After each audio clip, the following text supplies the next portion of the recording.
Tomorrow, we're going to Zion!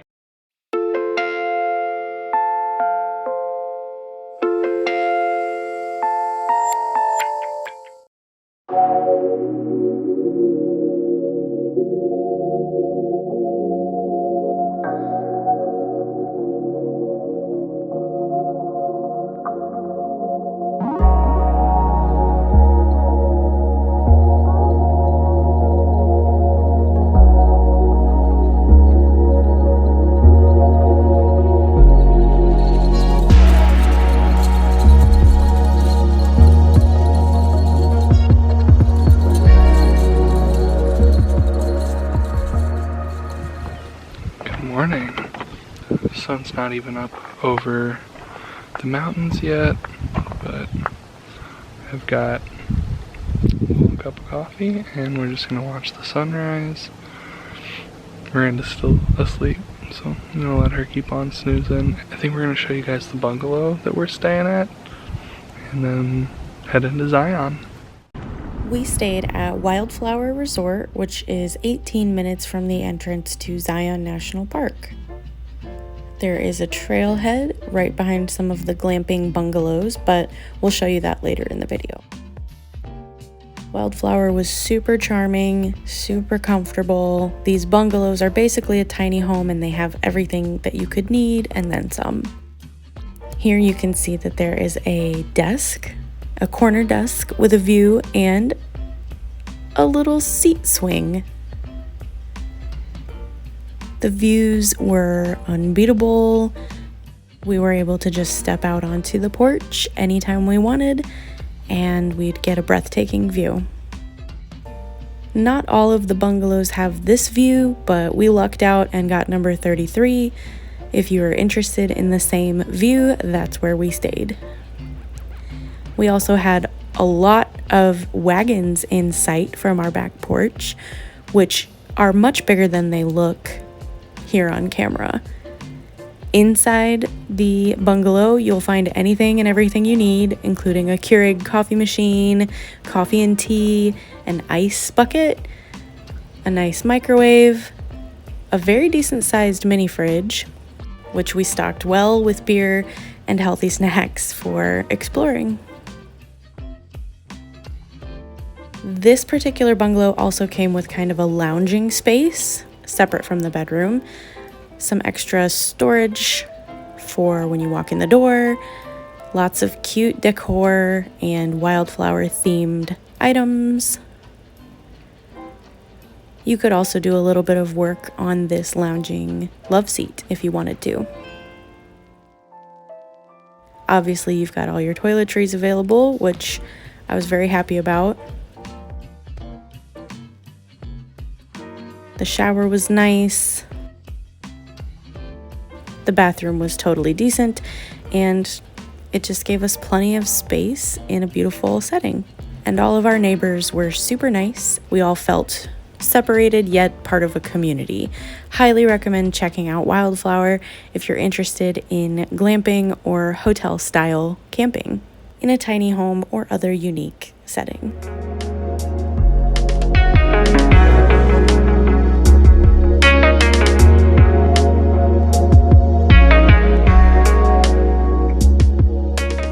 How's it going? Good, how are you guys? Good, good. We got a pass. Can we get a map? Excellent, thank you.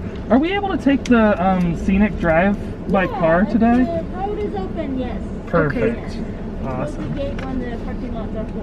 Excellent. Oh, okay, thank you. Cool. Thank you so much. How's it going? This is it, yeah. Oh my god, please. Go, go, go, baby. Oh, beach! Oh, beach! He's gonna be scenic as a boy. Yes! Oh my god. So the Scenic Drive is really only available via shuttle bus. By the time you see this video, it will only be available via shuttle bus. But in the off season, if you catch it at the right times, especially with COVID right now, things got kind of weird where they only ran shuttle buses on the weekends, very spaced out. But during the week when the shuttle buses don't run, you can take your vehicle up here. But on the weekends, it's too busy, and in the peak season, it's too busy, so they don't want to crowd it with a bunch of cars. However, it's a Monday, Yesterday it was closed only to shuttle buses, and today it's a Monday and it's not that busy, and we are stoked. There are people biking, there are a few cars, but she said, if you heard at the gate, she said that it'll be open if the gate is up.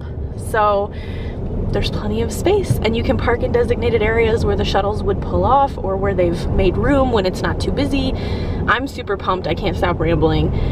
This is like a really small chance that we actually got to do this, so it's a big deal. Yeah, you can only catch it like February and March on the weekdays. Yeah. In your personal vehicle, and only if it's not completely full. Yes. So this, and pending weather. So we got very lucky, but you do have to plan ahead and get a shuttle pass, and you do have to get your shuttle pass a few weeks to maybe a month in advance. And you can only get it online. So get it online. Go to the Park Service websites. They will tell you exactly what to do. Zion is one of those places you really have to plan for, but we did this without much of a plan, thank God. We got lucky. I was hoping we would get lucky. Sometimes that happens, and that's great. And that's the other lesson too, like just try your luck, you know? You might be lucky. Temple of Sinawava is the end of the north point of the scenic route. We're gonna try to get parking here, but we don't know if we'll have any luck because this is the rim trail. It also is the trail for the beginning of the Narrows, which we won't do today because we do not have walking sticks or waders or any of that. Wow, what a spot. Ooh. Yes. Nice parking. Nice parking and good luck.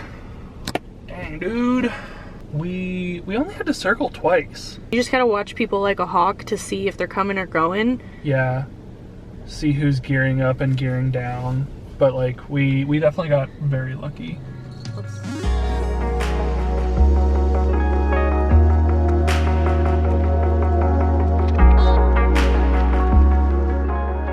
So there are a lot of rockfall risks within Zion National Park. Even just a little bit south of here at the Weeping area, it is closed due to rock falls. That can happen at any time, anywhere, so you have to be aware of that. Also, there is a risk of flash flooding, so you do have to be careful of that in the Narrows especially, or even on the way. As we said in our Bryce Canyon vlog, make sure that you're eating salty snacks and hydrating by drinking about a gallon of water a day per person. That will help you with the altitude acclimation, as well as from not getting overexerted or dehydrated or feeling run down. We got really lucky with when we got here. It should be pretty warm in the day, but because we're hiking more into the canyon area at this trail specifically, it's a lot cooler outside. So you definitely want to try to hike in the early morning or when times will be naturally cooler. We're at the end of the Scenic Drive. We're about to do... Oh my God. We're about to do the Riverside Walk, which is a really easy paved walkway that leads up to the Narrows. So you can get some great views of the start of the Narrows while still keeping it easy on the body and family friendly. Also, handicap accessible.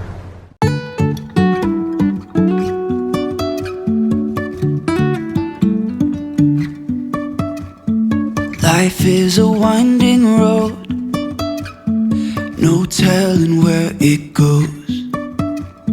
Driving through days and nights, won't stop for traffic lights. And I really wanna know if I will ever figure out where the road goes. Even if I'm falling down, I will keep on searching for my highs. You can say I lost my mind, I will keep on holding my head high, even if the sky is falling down.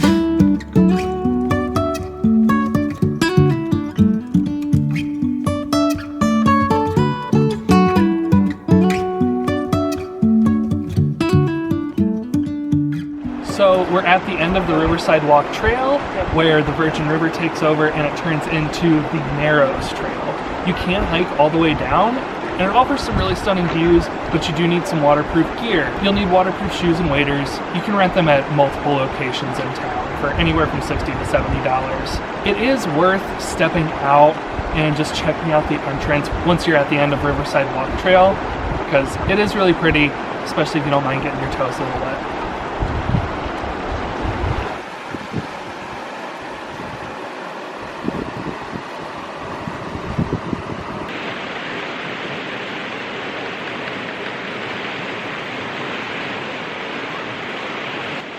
Do this hike. Yeah, really nice. You can get so many pictures that aren't strenuous hiking to reach, etc. But by all means, if you have the stamina, do some of the cool hikes, the longer, more challenging hikes. But this is amazing for beginners. You have everything here too. It's great. I love Zion. It's got these like trails that are good for anyone. Like you can do the Riverside Walk that we just did, which is handicap accessible, or you can do like Angel's Landing Trail that is apparently like not too difficult, but is one of the most dangerous hikes in the world. Yeah. They got everything. 2 people last week just died from falling from Angel's Landing, so know what you're getting into, plan your trip, wear the right gear, take a friend, have a plan. Yeah. If something looks easy, don't underestimate it. Yeah, don't underestimate it. It's like respect nature. Yeah. It'll mess you up. Let's keep going. Let's keep going.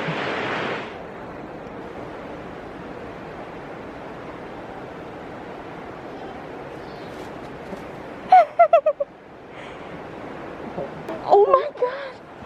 Hello! Kyle, don't taunt it.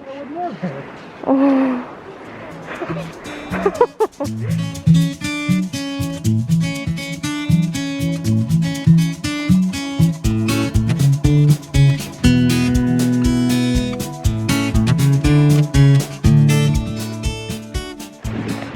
And the good thing about Canyonland, when you're in the canyons, it's breezy.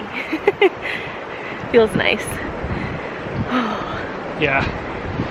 We've got a 74-degree day in early March here in Utah.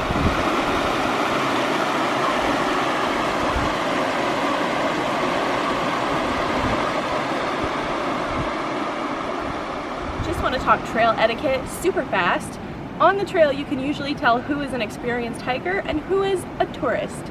But if you want to set yourself aside from looking like a tourist, then follow a couple of these tips. Tip number 1, make sure that you hike single file when you are passing others on the trail.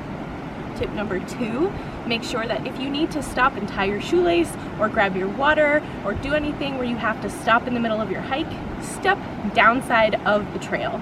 Or if there's no safe place to do that, step off the trail at a safe point when you can be out of the way of other hikers. Tip number 3, if there are footsteps approaching behind you and you feel like you're going a little slower than those people, make sure that you step to the side to let them pass as well. As always, make sure you bring enough water, some salty snacks, wear your sunscreen that you can apply 30 minutes before you step out into the sun. Use the bathrooms that are available at the trailhead if there are any. When possible, stay on the trail that is marked. If there is an interesting site you'd like to get off of the trail to see, you want to make sure you leave no trace as best as possible. Getting off the trail where it's not advised to do so can result in erosion, further erosion, reforestation damage, and other things that impact a natural wildlife ecosystem. Also, that if you step off of the trail at multiple different locations, you may be carrying invasive species or seedlings on the bottom of your shoes into other areas where they do not belong and could spread rampantly and take bad effect on that environment. So just be really aware of all of that.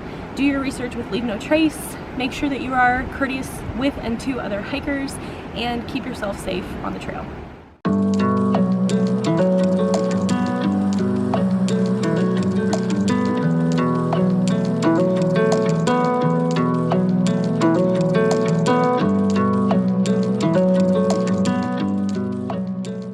Fun fact, mule deer are the biggest mammals in Zion. They also have coyotes, ringtail cats, and gray foxes, but they don't have bigger game like bear, mountain lions, or elk. There we are. There's our beautiful little community. Aww.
trail I think says that it's about 1 mile.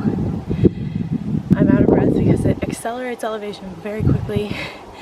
It's pretty much straight up the ridgeline. If you look behind me, you can see that it looks like it kind of weaves up the ridgeline of the mountain directly behind me. But maybe, because it's called Wildflower Trail, in the spring, there might be wildflowers. I don't know. But I think we're gonna stop here and just take in the view around us and maybe walk by a few wagons before we leave.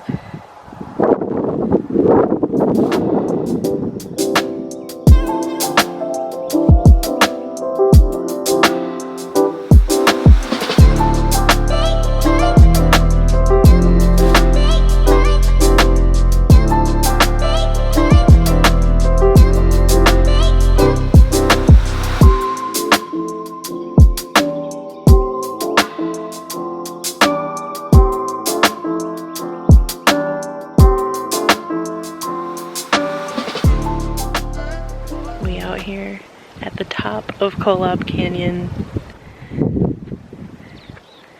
is pretty good. Pretty good.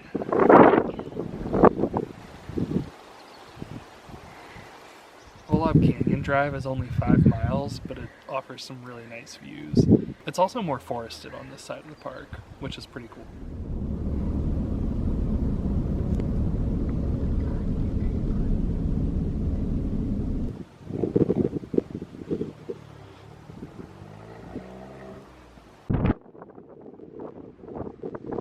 She's trying.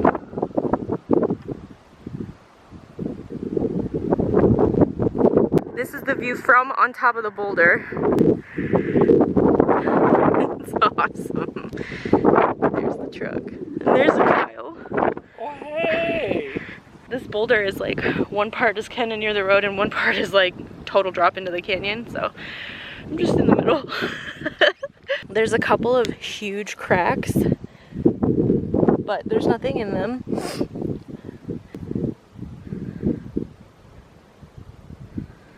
This is the way up the boulder. Pretty easy. Definitely worth the view. Just don't twist an ankle, but otherwise you're perfectly safe. I always try to get a picture of the truck wherever I am.